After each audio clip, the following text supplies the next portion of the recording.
Madame, Monsieur, bonjour. Merci de nous rejoindre à la une de l'actualité. La coopération algéro-italienne. 2 accords ont été signés hier entre les 2 pays dans le secteur de l'énergie lors d'une cérémonie présidée par le président de la République, Abdelmejid Tebboune, qui avait accordé un entretien au président du Conseil des ministres italien, Mario Draghi, en visite en Algérie.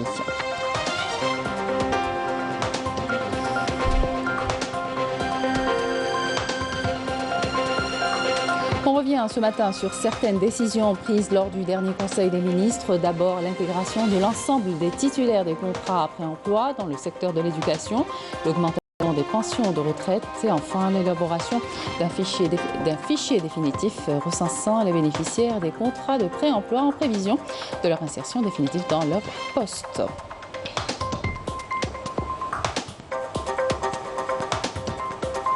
À l'occasion du mois de Ramadan, le métro d'Alger adapte ses horaires avec quelques heures de service supplémentaires pour répondre à la forte hausse de demande sur les transports en commun et ce jusqu'au 2e jour de l'Aïd.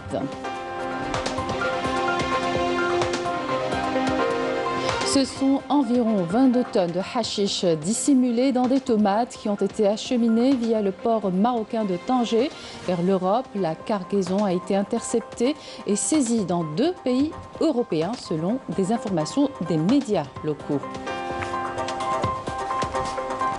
Bienvenue à tous. Nous entamons cette édition avec la coopération algéro-italienne à l'occasion de la visite en Algérie du président du Conseil des ministres italien, Mario Draghi. Une visite qui s'est couronnée par la signature de 2 accords dans le secteur de l'énergie lors d'une cérémonie présidée par le président de la République, Abdelmejid Tebboune. A noté que la visite du président du Conseil des ministres italien intervient dans le cadre du renforcement des relations de coopération entre les 2 pays. Amel Bouarba.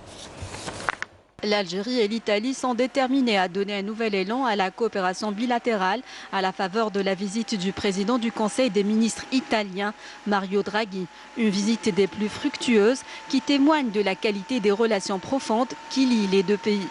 En ligne de mire, des questions d'intérêt commun et le raffermissement du partenariat bilatéral, notamment économique. C'est ce qui ressort des entretiens tenus entre le président de la République, Abdelmejid Tebboune, et le président du Conseil des ministres italien, élargi aux délégations des 2 pays.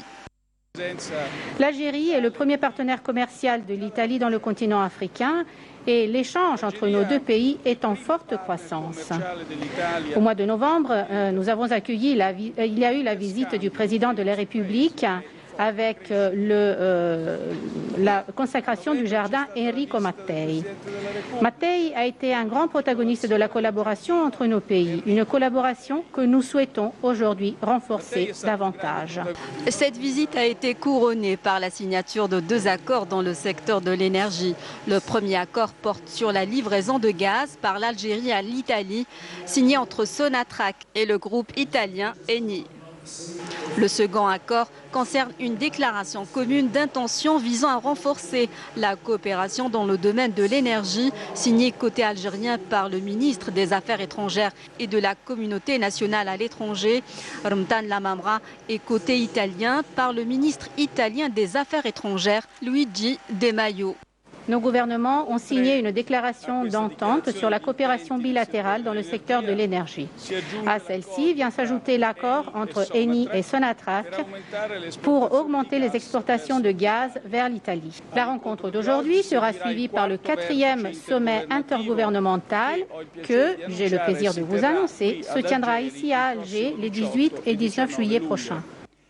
Avant le sommet intergouvernemental, j'aurai le très grand plaisir de rencontrer encore une fois le président Tebboune à l'occasion de sa visite d'État en Italie à fin mai. Le président du Conseil des ministres italien, Mario Draghi, a souligné que son pays était prêt à travailler avec l'Algérie pour développer les énergies renouvelables et l'hydrogène vert, tout en souhaitant accélérer la transition énergétique afin de créer davantage d'opportunités de développement. L'Algérie et l'Italie s'engagent aussi à promouvoir leur coopération dans d'autres domaines. Parmi les décisions prises par le président de la République, Abdelmajid Tebboune, lors du dernier Conseil des ministres, l'intégration de l'ensemble des titulaires des contrats pré-emploi dans le secteur de l'éducation avant la fin mai 2022, une mesure applaudie par les travailleurs du secteur au même titre que les retraités qui ont bénéficié d'augmentation des pensions. Réaction avec Olivier Diousfi. Intégrer l'ensemble des titulaires de contrats pré-emploi dans le secteur de l'enseignement avant la fin mai 2022, c'est donc l'une des décisions prises lors du Conseil des ministres. Une décision salutaire pour les enseignants contractuels à travers le pays. En moins, 60% des enseignants d'Ilizy faisaient partie du programme d'intégration. C'est une très bonne décision.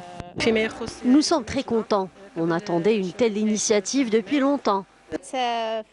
Nous sommes soulagés car beaucoup d'enseignants n'ont pas été titularisés.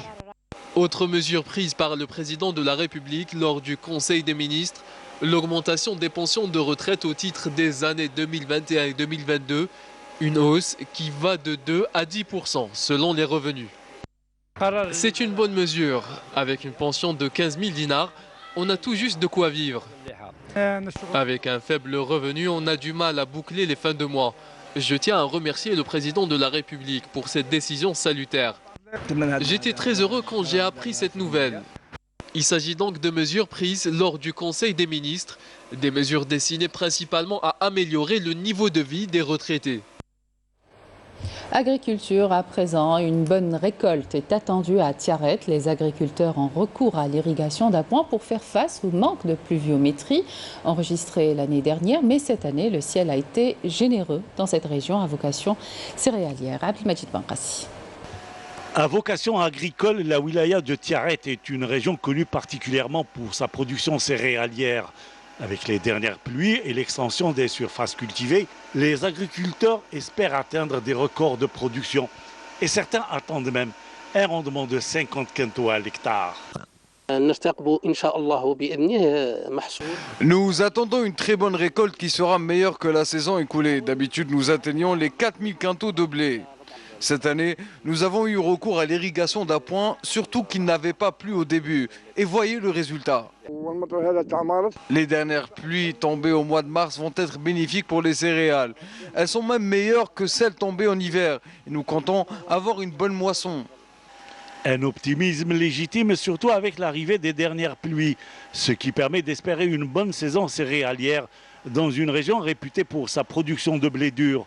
L'heure pour le moment est au préparatif de la saison des moissons au niveau des différentes coopératives des céréales et légumes secs à Tiaret, Mehdia et Frenda, avec des capacités de stockage pouvant atteindre les 3 millions de quintaux. Nous sommes en plein préparatif de la saison de la moisson-battage au niveau de tous les points de stockage de la CCLS de la wilaya de Tiaret. L'année dernière, nous avons atteint 600 000 quintaux. Cette saison, les prévisions vont dépasser le million de quintaux. La wilaya est connue pour la culture des blés durs et tendres, mais aussi de l'orge et l'avoine. Les superficies réservées à la céréaliculture cette année ont atteint 252 000 hectares. Nous attendons d'ailleurs une bonne récolte. Les aides de l'État à la céréaliculture sont à même de contribuer un tant soit peu à l'autosuffisance alimentaire du pays. De nouveaux horaires pour le métro et le tramway d'Alger pour accompagner les sorties nocturnes des usagers. Ces moyens de transport prolongent leurs activités jusqu'à 1h du matin durant le ramadan. Par ailleurs, une astreinte est assurée par le service commercial Yanis Aït Belkacem. De 7h à 1h30 du matin, ce sont les nouveaux horaires d'exploitation de l'entreprise Métro Alger, et ce tout au long du mois sacré de Ramadan. Le métro d'Alger assurera ainsi quelques heures de service supplémentaires afin de répondre à la forte hausse de demandes sur les transports en commun. Pour faciliter les déplacements de nos citoyens, nous avons mis en place un programme spécial pour ce mois de Ramadan al-Karim. C'est un programme d'exploitation dans lequel on a défini les horaires d'exploitation qui seront pour le métro, le tramway et les transports par câble. C'est un programme qui est adapté à leurs horaires de travail. mais également c'est un programme adapté à leurs habitudes pendant le mois de Ramadan. Tous nos collègues qui sont disponibles sur la ligne et même pendant les horaires pendant la rupture du jeûne, qui sont là, qui sont disponibles pour les voyageurs et pour offrir un service impeccable aux voyageurs. Depuis l'adoption de ces nouveaux horaires, un grand nombre de passagers est enregistré chaque jour.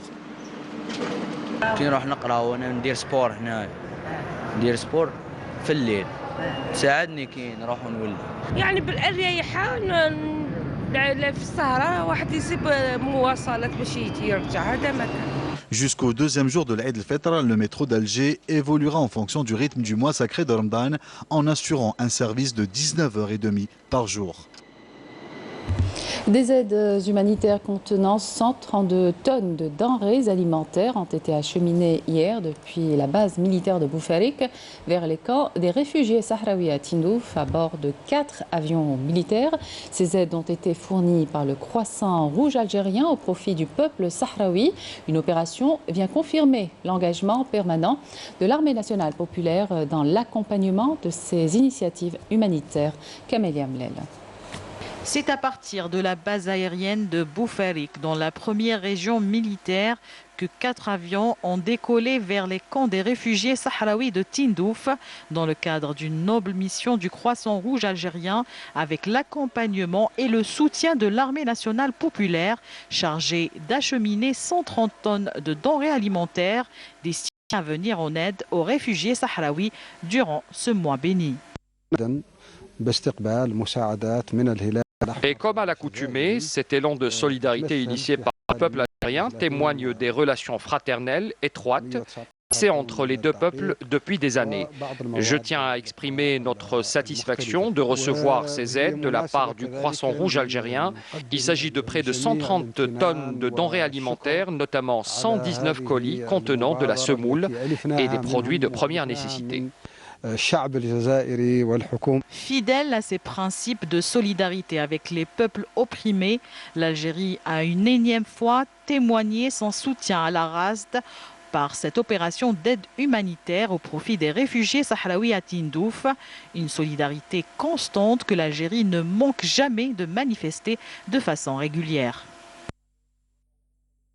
La météo de ce 12 avril, des pluies, parfois sous forme d'averses orageuses accompagnées localement de chutes de grêle avec des rafales de vent sous orage affecteront plusieurs wilayas du centre et de l'ouest du pays ce mardi et jusqu'à mercredi, indique un bulletin météorologique spécial émis par les services de l'Office national de la météorologie. Les wilayas de Tiaret, Saïda Maskara, Relizan Tissemsil, Taïn Defla, Chlef-Tipaza, le nord de Djelfa et le nord de la Rouate sont placés en vigilance orange à partir d'aujourd'hui à 18h et ce jusqu'à mercredi à 6h. Les wilayas de Msila, Médéa, Bouira, Tizi Ouzou, Boumerdes, Alger et Blida sont également placés en vigilance orange à partir d'aujourd'hui à 23h et jusqu'à demain, mercredi à 15h. Alors soyez vigilants. Je vous le disais en titre, environ 22 tonnes de hashish cachées dans des tomates ont été acheminées via le port marocain de Tanger vers l'Europe où la cargaison a été saisie dans 2 pays européens selon des médias locaux. Dimanche, la juridiction interrégionale spécialisée de Nancy avait annoncé avoir démantelé un réseau de trafic de stupéfiants depuis le Maroc via l'Espagne et les Pays-Bas et arrêté 7 personnes en Moselle et à Marseille. Plus de détails avec Pédia Armardi.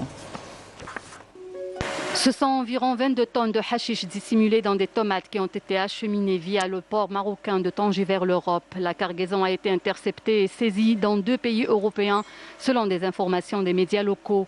Une vidéo relayée par des sites d'information montrait le déchargement d'une cargaison de drogue dissimulée dans des tomates dans un entrepôt d'un pays européen. Des sources médiatiques font état d'un baron bien connu exerçant la contrebande de drogue par camion qui a tenté de faire passer ce type de marchandises illicite via le port de Tanger après avoir déjà réussi à introduire de la drogue dans un camion il y a des semaines en suivant le même procédé. Cette façon de faire en dissimulant la drogue dans des fruits et légumes destinés à l'exportation est devenue courante parmi les barons de stupéfiants du Maroc, particulièrement du nord du royaume. À noter que la juridiction interrégionale spécialisée de Nancy avait annoncé avoir démantelé un réseau de trafic de stupéfiants depuis le Maroc via l'Espagne et les Pays-Bas, précisant que 7 personnes en Moselle et à Marseille ont été arrêtées. En mars dernier, l'organe international de contrôle des stupéfiants avait indiqué que le Maroc, premier producteur mondial de hashish, restait le principal pays de provenance de la résine de cannabis qui entre dans l'Union européenne. Et en juin 2021, l'ONU avait affirmé que la résine de cannabis faisant l'objet d'un trafic mondial provenait principalement du Maroc. Les attaques de l'armée sahraoui se poursuivent contre les positions des forces d'occupation qui subissent de lourdes pertes humaines et matérielles le long du mur de la honte. Les unités de l'armée populaire de libération sahraoui ont mené de nouvelles attaques contre les positions et retranchements des forces d'occupation marocaines dans les secteurs de Guelta, El Mahbes et Outisgui. Des détachements avancés de la PLS avaient mené auparavant des attaques contre les retranchements de l'occupant marocain dans les secteurs de Smara, Haouza et El Mahbes. Football pour terminer, la 25e journée du championnat de Ligue 1 de football prévue ce mardi et demain mercredi nous propose 2 affiches explosives. Le JSS et CRB et ESS MCA, un quatuor en quête du titre national de la saison 2021-2022. Tous les regards seront donc braqués vers le stade du 20 août 1955 de Béchar, où le tenant du titre et l'actuel leader du championnat, le CR Belouizdad, se rend chez son dauphin, la JS Saoura, dans un match à 6 points qui promet beaucoup. Voilà, c'était la dernière information de cette édition. Merci de votre attention. Tout de suite, les prévisions météo avec Emel Laribi. Excellente suite de programme sur Canal Algérie.